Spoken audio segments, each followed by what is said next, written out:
What's up, guys? Mason the Brock Henderson here, and this is the Blacklist Season 3, Episode 14, Lady Ambrosia. After last week's disappointment, I was really kind of worried going into this one, because I wasn't sure what they were going to do. I wasn't sure they were going to give us another disconnected episode, one that pretty much does nothing to forward the main plot, which is taking on the Cabal. Even though Reddington's a part of the Cabal, I'm still confused about that. Anyway, I was really kind of worried because they didn't handle last week's episode that well. It was all about Reddington taking down this guy to exact revenge for an old love. It was kind of like, really, in the midst of all of this going on, you're just going to throw us that story? On top of that, it was very poorly edited. I talked about that. And in that sense, the editing wasn't much better for this week. And I'm going to talk about that first. Because most shows know how to edit. They do a pretty good job. And this show, for the most part, has done that well over the years.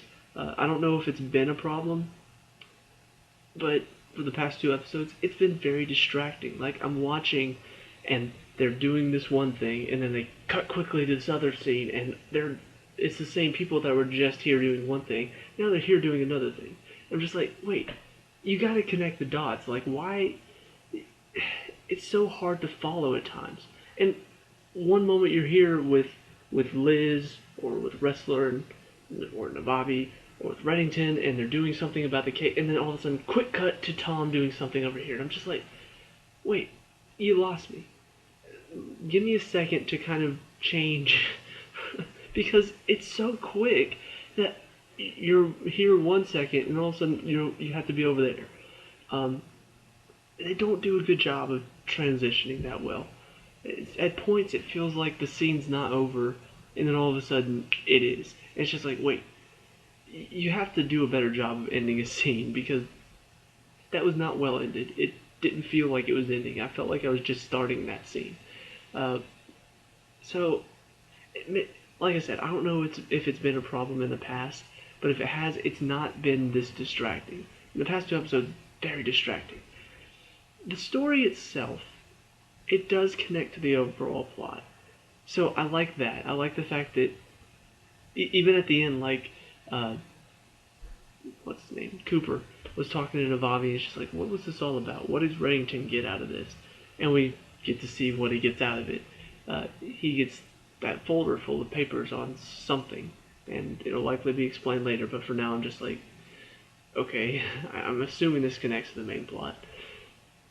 But the case itself didn't feel very Blacklist-ish, if that makes sense.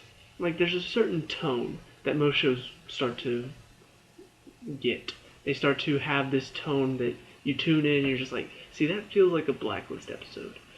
This one, I tuned in, and it felt like Criminal Minds. I know that's a weird comparison to make, but it did. Like, I'm watching, I'm just like, this feels like an episode of Criminal Minds, because these people are serial killers, they're sociopaths, possible psychopaths.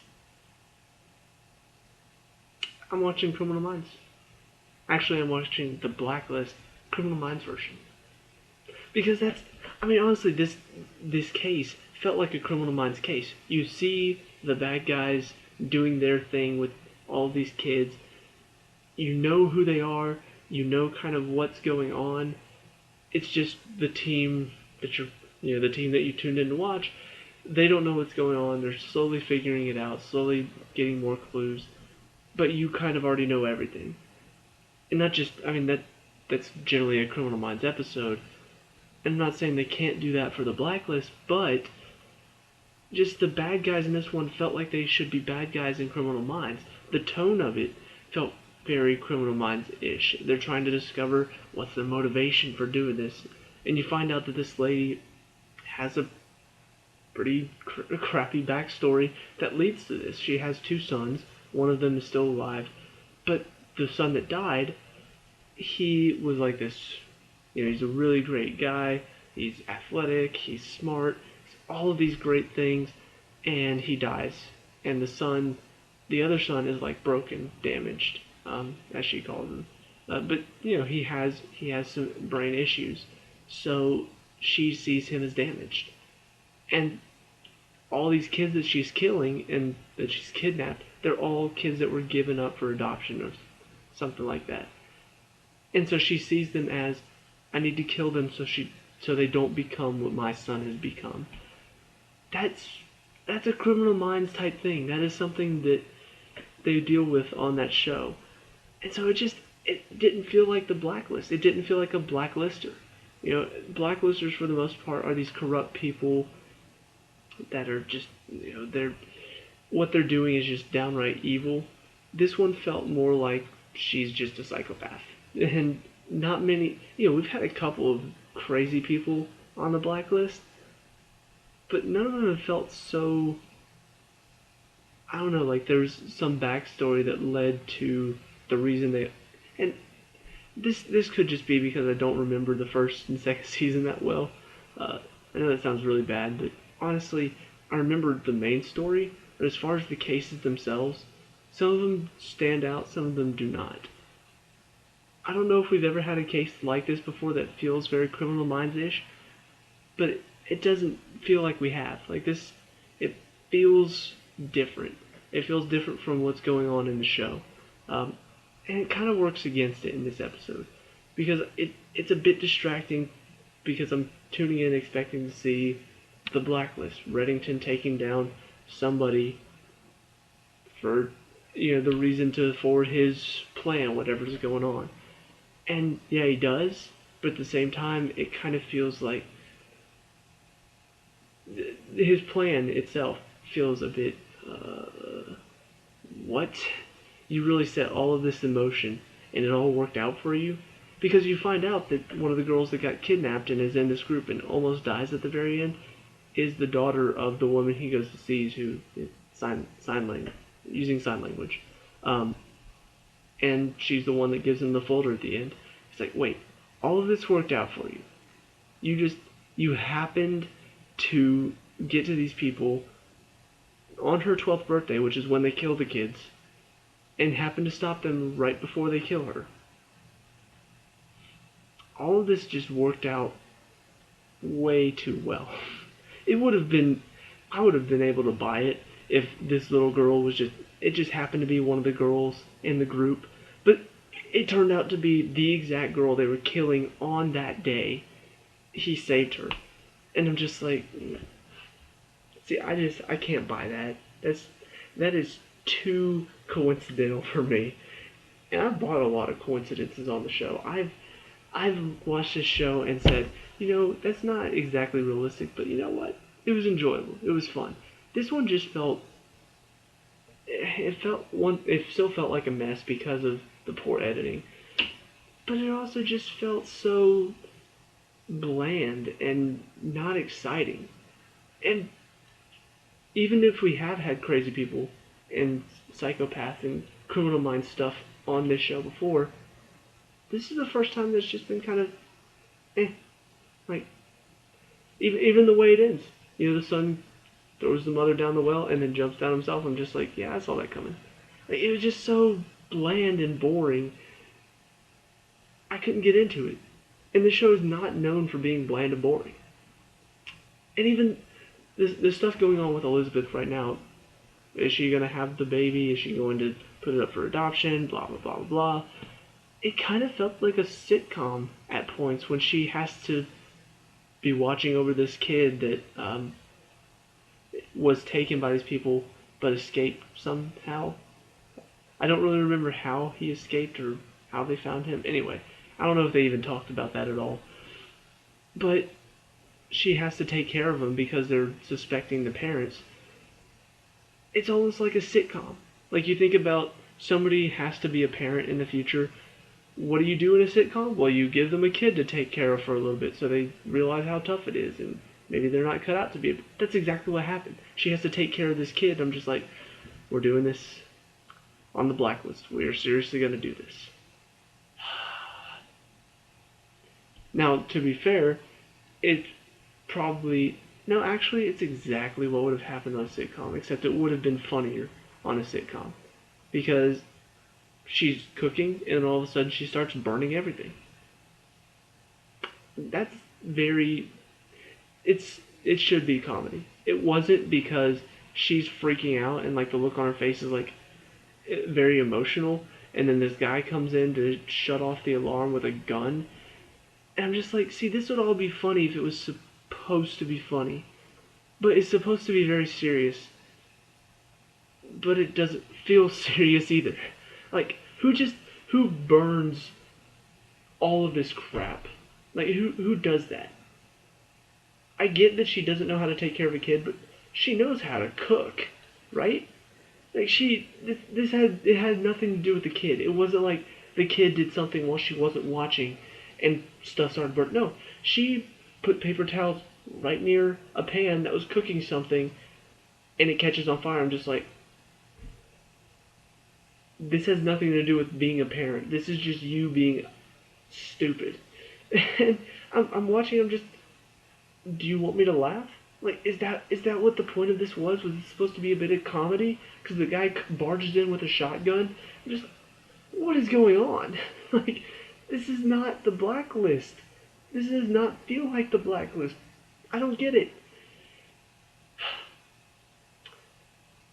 But the one thing, it does not make this episode better, but it steals the show, just like last week. The stuff going on with Tom. I kind of ragged on that a bit last week because they weren't very clear about his intentions and what exactly they were planning to do. It all seemed a bit vague. This one, pretty straightforward, and is very clearly becoming more of a main plot. Because he meets up with that, what's her name? The Russian, I think she's Russian. She was a spy in the first season, and, like, she shows up.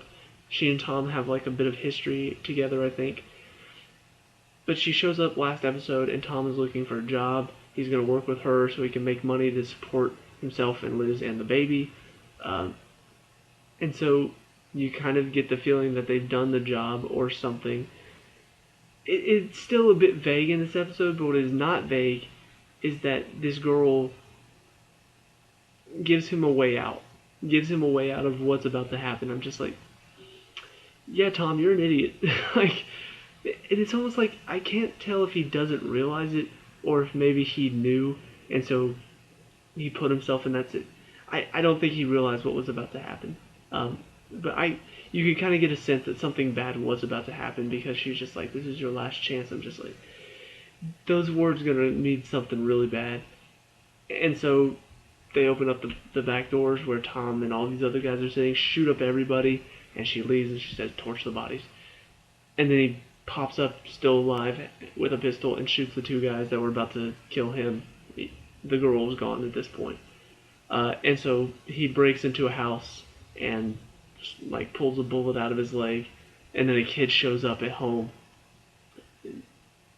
finds him in the bathroom, and the last thing you see is him being on a gurney, being wheeled into a hospital room.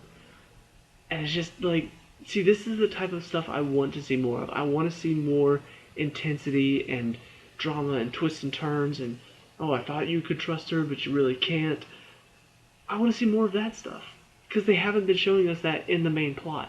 What's been going on in the main plot for the past couple weeks is just nothing, pretty much. Like, you've gotten two cases that were kind of bland and had nothing to do with the main plot. And that was it. And it's very frustrating to see this show do, because they normally do so well with it, that whenever they do have these off weeks, they're very off weeks. It's not just like when you think about another show that may have an off week. It's normally this show's great, this show's great, this show's great. Yeah, this episode was okay. This episode was okay. Right now it's, well, the show's great, show's great, show's great. What just happened? This is not good at all. If somebody tuned in these last 2 weeks, probably one, would not be able to follow anything, obviously. But two, they would be like, this show's not that good. It looks interesting. It looks like it could be interesting, but it's just not that good. And that's my frustration, is that watching throughout the first season, I was just getting this sense of this show is really good. They've got a hold of something that could be really great. And even through most of the second season, there was a time when it dropped off for a little bit, but it picked itself back up and got going again, looked really good. Most of this season has been really good. It's been building up very well. Liz on the Run was a very intense and emotional roller coaster. But these past 2 weeks have just been so bland and dull and have nothing to do with anything that I don't get it. And that's why the stuff with Tom stands out the most, because it feels intense. Whenever you're watching it, you're just like, something's going down here. I want to know what it is. When you're watching the main story, the case for that week, you don't feel anything. You just kind of like, I guess maybe this show could be good. They just gotta do something different. And that's my frustration. They can't drop off. They can't just take these couple of episodes for granted and just say, we'll just take it easy this week, guys. We'll just build up a bit of story, find out a bit more about these characters, more character development, blah, blah, blah, blah. No, you gotta give us a good episode every week, or people are gonna start to lose interest, because that is the way our society is now. We are so not focused that you can't have 2 poor episodes back to back and expect everybody to be like, it's okay. This show will pick itself back up. No. People will not do that. Even the episode from a couple weeks ago, The Vim, I thought it was brilliant how they took a seemingly completely useless case and actually used it to tie into the whole story. But even that one was still a bit, this is out there. That's kind of weird. And doesn't feel like the Blacklist at all. So, if you really think about it, it's not just the past 2 episodes, it's almost the past 3 episodes. The cases have been just, And, yeah, the Vim and this episode do seem like they tie into the main story a bit, but even then, it's just like, at the end, they throw in what this means for later. I'm just like, that's dumb. This is not working.